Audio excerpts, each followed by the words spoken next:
Zoom te avisa que tenemos tiempo libre, seguimos con esta primera charla. Si no, a los 40 minutos, si todavía no agoté el tema, que quizás le falte un poco, aguantamos esos 15 minutitos, ustedes se enganchan en la siguiente reunión de Zoom y seguimos hasta que la terminamos.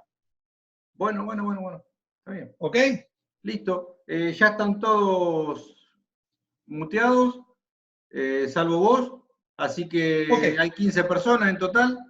Así que sí, está bien, vamos a empezar y si alguno llega tarde, después la puede ver por la grabación. Listo. ¿Ya querés ir grabando, Guille? Ya empecé a grabar recién cuando lo empezaste a presentar a... Perfecto, entonces bueno, hago la presentación y después igual después Constanza corta esta parte, así que no hay problema. Bueno, ¿me veo derecho o está torcida la imagen? Díganme. Está perfecto ahí. Bueno, vamos a empezar. Otra vez te veo medio oscuro. ¿Cómo, Guille? Te veo medio oscuro. Yo no sé el resto de los muchachos, díganme, por favor.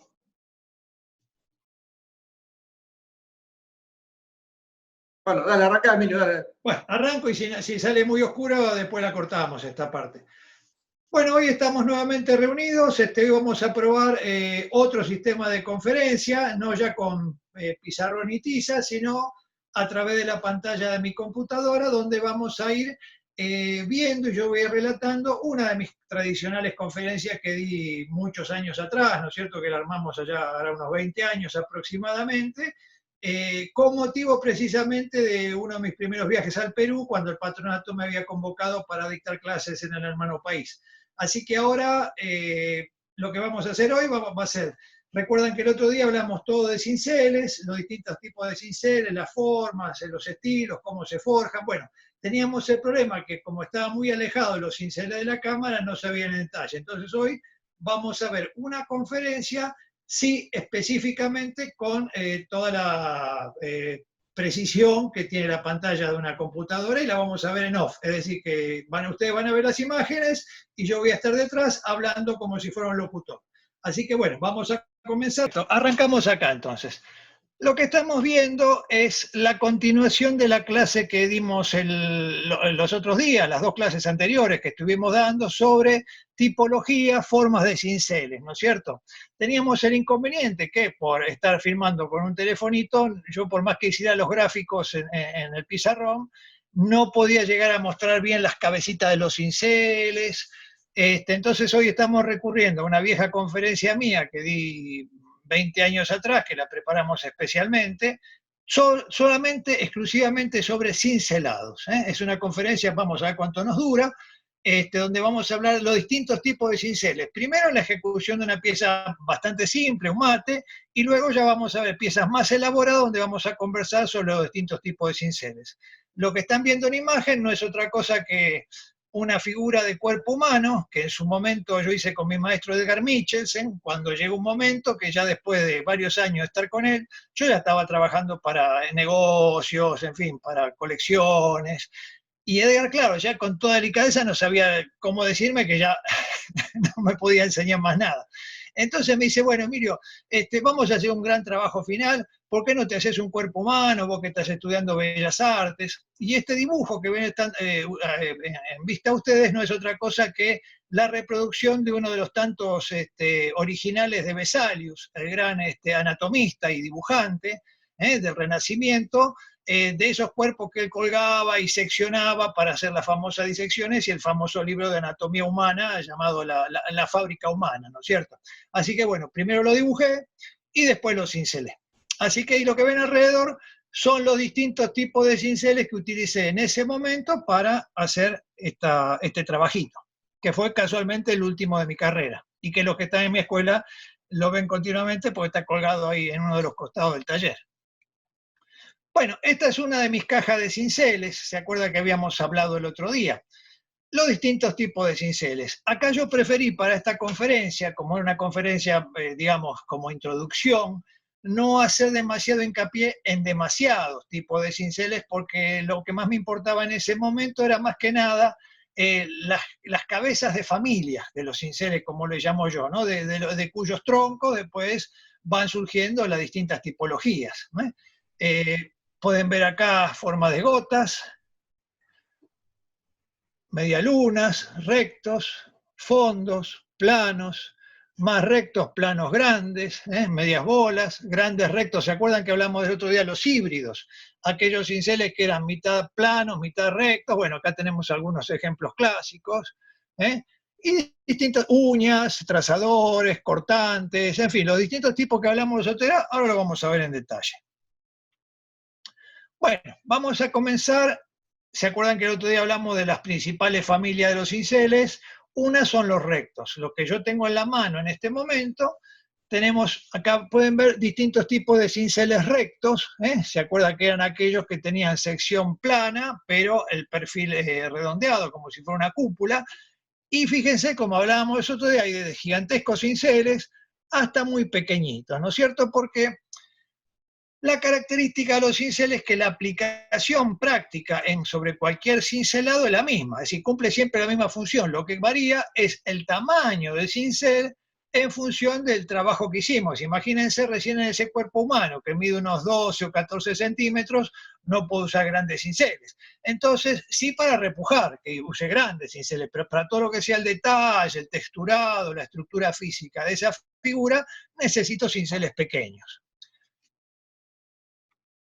Ahí tenemos otra vista, quizás se ve un poco mejor, y acá tenemos, por ejemplo, que lo elegí especialmente, trazadores, ¿ven?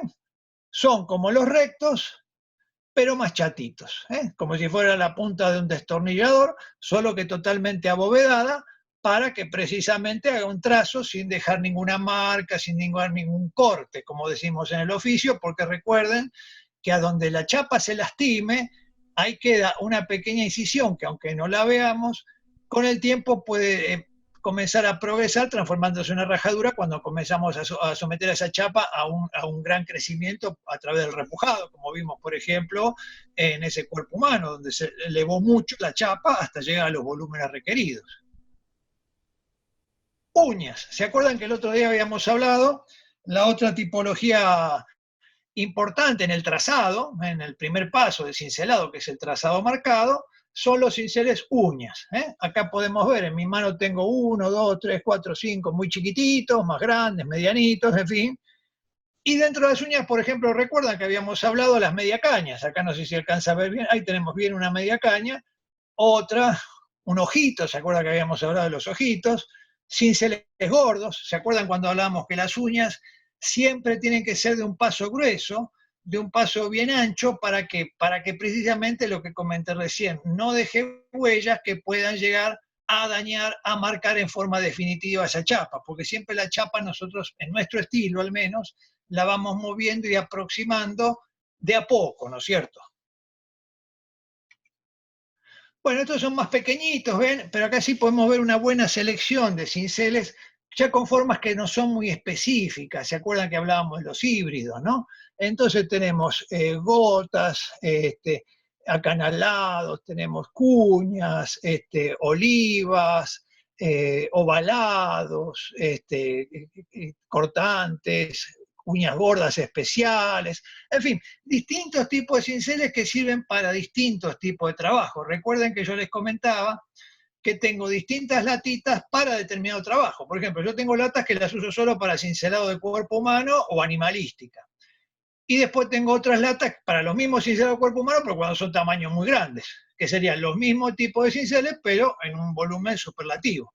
Y después así para cada tipo de trabajo, entonces uno puede ir amacándose, acomodándose a las necesidades del trabajo que haya en ese mes, para ir produciendo los objetos que se requieran, porque obviamente en la orfebrería no vivimos de un solo rubro, sino que, es decir, agarramos lo que venga de los clientes, ¿no es cierto? Muy bien, esta es otra lata que hasta se alcanzan a ver adentro, tiene como separadores en madera que le hice yo, donde también tengo distintos tipos de cinceles que son para otras cosas. No sé si se alcanza a ver, acá están las famosas olivas con el nervio central, acá tenemos cuñas, acá tenemos planitos con una pequeña inclinación, acá tenemos unos ovaladitos, rectos, fondos en cuñas, ¿se acuerda que hablábamos de los híbridos? Picadores, uñas gordas, distintos tipos de cinceles que, como hablábamos recién, nos sirven para determinado trabajo. Entonces, como antes les dije y abundo en eso, bueno, nos conviene siempre tener grupos de cinceles ya para determinado estilo o determinada estética. Acá tenemos todo lo que tenga que ver con el tema de los fondos. ¿Se acuerdan que hablábamos también de los fondos que son en forma de cúpula?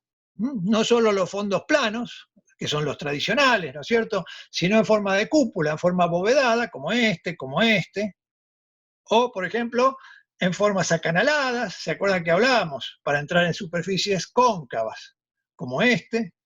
En realidad, varios de estas latas son acanalados menores y mayores. Y después, por ejemplo, acá tenemos picadores. ¿Se acuerdan que hablábamos que el picador sería como un fondo, pero en positivo? Los fondos tradicionalmente son cavados en negativo que dejan una incisión, un trazo, que raya la superficie, pero muy suavemente, como para lograr un mateado en el fondo de la figura que la despegue de los volúmenes o de la parte ornamental. Entonces tenemos una doble diferenciación, no solo por volumen, sino también por textura. Y después, como dijimos, los picadores que tenían más que ver, como estos, tienen más que ver con el tema de la ornamentación final, la textura, o como decía ese maestro italiano que les comenté el otro día, la piel del cincelado, ¿no es cierto? Que ya es el trabajo final, ¿no?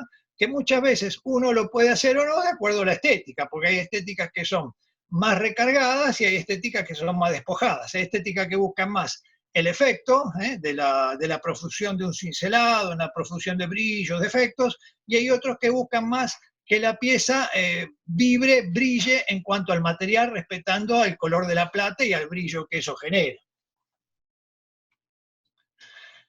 Acá tenemos otro que el otro día casualmente, después mirando nuevamente la conferencia de la grabación, me di cuenta que me había olvidado, que son estos que están a mi izquierda, que tienen pequeños dibujos. Un trébol alargado, una crucecita, cuadrados, ovalitos, almejitas, conchillas. A estos les llamamos, yo los bauticé marteles, como los marteles que se usaban antiguamente, supongo que hoy día también se usan, ¿no es cierto?, en la talabartería, cuando se tiene que decorar, cuando se tiene que ornamentar una montura o una cartera, ¿no es cierto? Entonces el artesano en cuero, ¿qué hace? Moja el cuero y previo a un dibujo hecho, va aplicando pequeños golpes uno al lado del otro con cinceles que tienen dibujitos en la punta. Bueno, a esos en el oficio de talabartería se les llamaban marteles, y yo adopté ese nombre para bautizarlo porque es lo mismo, pero que se usan en la orfebrería. Y a la derecha tenemos, ¿se acuerdan que habíamos hablado de las cuñas en un ángulo y en dos ángulos? En un agua y en un agua. Acá tenemos una cuña, un agua, una cuña, un agua. Acá creo que se ve bien una cuña a dos aguas, una cuña a dos aguas, a un agua. En fin, son todas cuñas, que no son otra cosa que abridores, que nosotros muchas veces ¿con qué los reemplazamos? ¿Se acuerdan que habíamos hablado? Los reemplazamos con cinceles planos, nada más que eso. Entonces el plano lo apoyamos de costado y funciona de la misma manera que una cuña apoyándola a 90 grados. Es decir, pero ¿qué pasa? Con el plano es más rápido y a veces uno no pierde tanto tiempo, pero en determinados trabajos es más prudente utilizar una cuña porque deja una determinada marca. Nosotros en la escuela, como estamos más interesados, más preocupados en aprender a usar los cinceles en general, yo no soy tan molesto de estar incentivando que usen un determinado cincel, porque prefiero que entiendan más el concepto de la familia general de los cinceles, y después cada uno con el tiempo va avanzando, va descubriendo la tipología propia a ese tipo de efecto que uno quiera lograr.